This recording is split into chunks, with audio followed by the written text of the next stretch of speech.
আসসালামু আলাইকুম বন্ধুরা, আশা করি সবাই সুস্থ আছেন। বন্ধুরা, স্ক্রিনে বর্তমানে আপনারা ভারতের মালিকানাধীন যে পোর্ট রয়েছে সেখানে ইরানের হামলার দৃশ্য দেখছেন। ইরান তার হাইপারসনিক মিসাইল ব্যবহার করে ভারতের মালিকানাধীন যে পোর্ট রয়েছে সেখানে হামলা করেছে।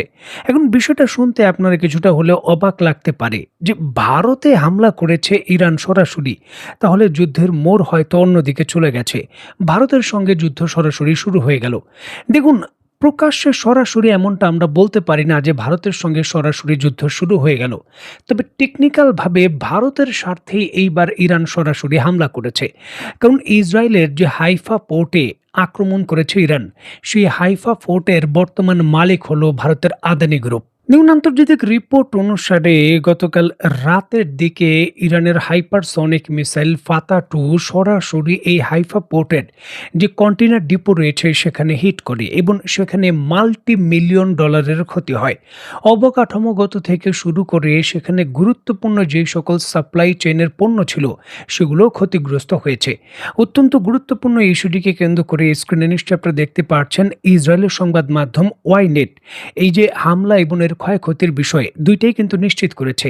হাইপারসনিক মিসাইলে হামলা হয়েছে এটা তারা নিশ্চিত করেছে, কোনো ধরনের ড্রোন হামলা হয়নি। এর পূর্বে হাইফাতে যত ধরনের হামলা হয়েছে সেগুলো সরাসরি হাইফার যে মিলিটারি বেস ছিল এবং তার যে রিফাইনারি ছিল সেখানে হামলা হয়েছে। সরাসরি আদানি গ্রুপের এই যে টার্মিনাল রয়েছে সেখানে হামলার তেমন কোনো ঘটনা ঘটেনি। এইবারই প্রথম এই আদানি গ্রুপের যে ইনফ্রাস্ট্রাকচার রয়েছে সেখানে সরাসরি হামলা করলো ইরান। কূটনীতিকভাবে বলতে পারেন এটাও একটি শক্তিশালী মেসেজ ভারতের জন্য যে ভারত ইরানের স্বার্থ সংশ্লিষ্ট যে কোনো বিষয়ে যুক্তরাষ্ট্রকে সহযোগিতা করলে ইরানও তার পাল্টা জবাব দেবে। অত্যন্ত গুরুত্বপূর্ণ এই ইস্যুটিকে কেন্দ্র করে একেবারে ছোট করে যদি আপনাদের আমি ব্যাকগ্রাউন্ড বলি তাহলে 2022-23 অর্থ বছরে ভারতের Adani sport and special economic zone limited ইসরায়েলের যে গ্যাডট কোম্পানি রয়েছে তার সঙ্গে যৌথভাবে প্রায় 4.1 বিলিয়ন শেকেল বা প্রায় 1.15 বিলিয়ন ডলার দিয়ে এই হাইফা পোর্টের যে 100% শেয়ার রয়েছে সেটা ইসরায়েলের সরকার থেকে কিনে নেয়। ইসরায়েলের দেওয়া রিপোর্ট অনুসারে এই হাইফা পোর্টের বর্তমানে 70% মালিক হলো ভারতের আদানি গ্রুপ, বাকি 30% ইসরায়েলের গ্যাটট গ্রুপ। দেখুন, হাইফা পোর্টে হাইপারসনিক মিসাইল হামলা করে ইরান যে ক্ষয়ক্ষতি করেছে তার 70% যে জরিমানা বলেন বা এর ক্ষতিপূরণ সেটা কিন্তু এই ভারতের আদানি গ্রুপকে দিতে হবে, যেটা হয়তো ইসরায়েলি সরকারের জন্য মাথা ব্যথা নয়। তবে মাথা ব্যথার কারণ হলো এই পোর্টটি দিয়ে ইসরায়েলের 20 মিলিয়ন টন পণ্য বাৎসরিক আসে। সেখানে কিন্তু ইসরায়েলের আমদানি রপ্তানি এবং নিজের দেশের বিভিন্ন ধরনের পণ্য চাহিদা পূরণের যে ক্যাপাবিলিটি সেটাই কিন্তু অনেকটা বাধাগ্রস্ত হয়ে গেছে।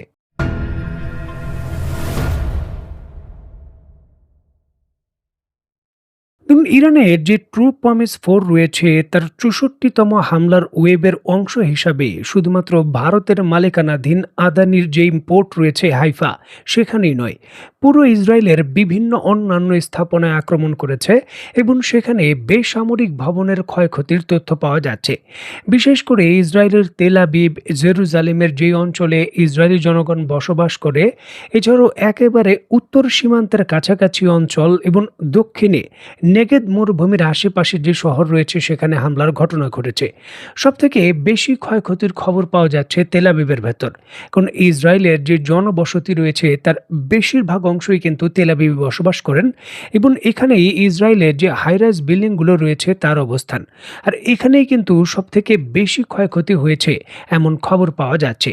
দেখুন, ইসরায়েল অফিসিয়ালভাবে এটা কখনো স্বীকারই করে না তাদের ক্ষয়ক্ষতি হয়েছে, সুতরাং এটি অফিসিয়ালভাবে বলা খুব মুশকিল যে কি পরিমাণ ক্ষয়ক্ষতি হয়েছে। তবে যেই ধরনের চিত্র পাওয়া যায়, ভিডিও ফুটেজ পাওয়া যায়, সেখানে বিশ্লেষণ করে কিন্তু অনেক কিছু পরিষ্কার হওয়া যায়। বিশেষ করে রাশিয়ার আরটি নিউজ ভালো সংবাদ কিন্তু এখানে দেয় ক্ষয়ক্ষতির বিষয়ে। স্ক্রিনে নিশ্চয়ই আপনারা দেখতে পাচ্ছেন ইরান যে ক্লাস্টার বোমা ব্যবহার করেছে তার একটি বোমা ইসরায়েলের একেবারে ছাদ ভেঙে ঘরের যে মেঝে রয়েছে সেখানে পড়ে গেছে, যদিও সেটা বিস্ফোরিত হয়নি।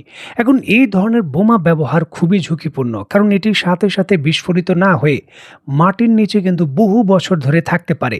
আর ইসরায়েলের জন্য যুদ্ধ শেষ হওয়ার পরও নিরাপদ অঞ্চল গড়ার ক্ষেত্রে এটা দীর্ঘকালীন ঝুঁকি তৈরি করবে।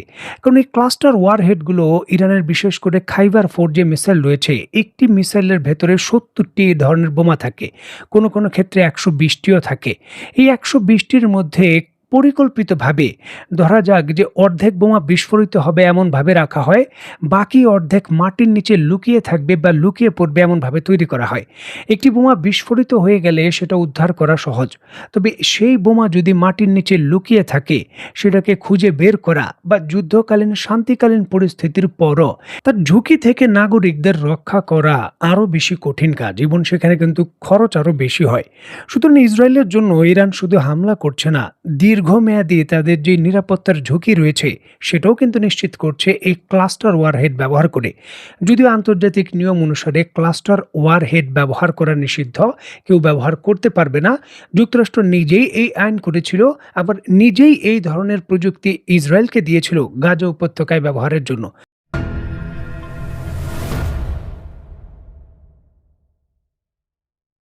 দেখুন, যে কোনো ধরনের হামলার ক্ষেত্রে বা যুদ্ধকালীন পরিস্থিতিতে ড্রোন হামলা খুবই কার্যকর। ইরানের সাধারণ $50,000 ড্রোন বা $20,000 ড্রোন যুক্তরাষ্ট্রের $1 বিলিয়ন যে থার্ড ক্ষেপণাস্ত্র ব্যবস্থার রাডার রয়েছে তা কিন্তু ধ্বংস করেছে। এবং যুক্তরাষ্ট্রের $multi-billion আকাশ প্রতিরক্ষা ব্যবস্থার যে লেয়ার রয়েছে সেটা প্রতিহত করতে পারেনি। এমনকি নতুন করে এই মধ্যপ্রাচ্যের বিভিন্ন তেল ক্ষেত্রে এবং গ্যাস ক্ষেত্রে যে হামলা হচ্ছে এই ড্রোন ব্যবহার করে, তাও কিন্তু যুক্তরাষ্ট্রের আকাশ প্রতিরক্ষা ব্যবস্থা এবং তাদের যারা টেকনিশিয়ান এবং বিজ্ঞানী রয়েছেন প্রতিহত করতে পারছেন না।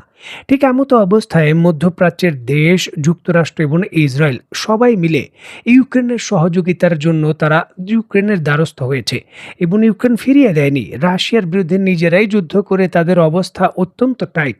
ঠিক এমতো অবস্থায় 240 জন বিশেষজ্ঞ যারা বিভিন্ন ড্রোন প্রতিহত করার ক্ষেত্রে অত্যন্ত পারদর্শী দাবি করা হচ্ছে, প্রায় 220 জন ইউক্রেনের যে ড্রোন এক্সপার্ট রয়েছে তারা মধ্যপ্রাচ্যের বিভিন্ন দেশে যুক্তরাষ্ট্র এবং ইসরায়েলকে সহযোগিতা করার জন্য এসে পড়েছেন, তারা কিন্তু মোতায়েন হয়েছেন।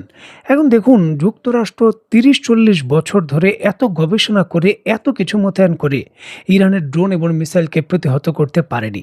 এখন তারা ইউক্রেনের মতো যুদ্ধ বিধ্বস্ত একটি সামরিক বাহিনীর উপর সহযোগিতার জন্য কিন্তু নির্ভর করছে, যেখানে ন্যাটো যুক্তরাষ্ট্রের পাশে দাঁড়ায়নি। দেখার বিষয় যে ইউক্রেনের সামরিক বাহিনী এই ক্ষেত্রে ইসরায়েল এবং মধ্যপ্রাচ্যের দেশগুলোকে কি সহযোগিতা করতে পারে। যাই হোক, এই ক্ষেত্রে আরও একটি গুরুত্বপূর্ণ সংবাদ রয়েছে যে ইস্যুটিকে কেন্দ্র করে ভিডিও তৈরি করব বলে করা হচ্ছে না।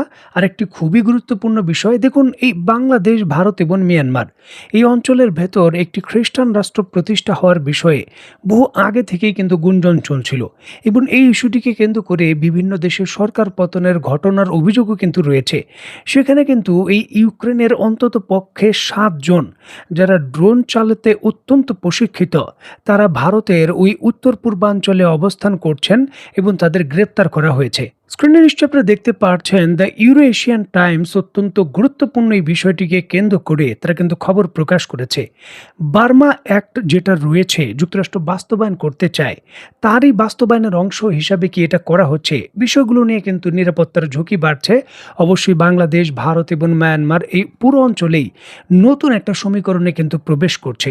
এই ইস্যুটিকে কেন্দ্র করে বিভিন্ন তথ্য সংগ্রহের চেষ্টা করছি। একটি পূর্ণাঙ্গ ভিডিওর মতো তথ্য যখন পাওয়া যাবে, আশা করছি অত্যন্ত গুরুত্বপূর্ণ এই বিষয়কে কেন্দ্র করে আরও ভালো কিছু তথ্য আপনাদের দিতে পারবো। তো বন্ধুরা, আজকের মতো বিদায়। নতুন কোনো ভিডিও নিয়ে আবার দেখা হবে। সেই পর্যন্ত সবাই ভালো থাকবেন, সুস্থ থাকবেন এবং বাংলাদেশকে ভালোবাসবেন। আল্লাহ হাফেজ।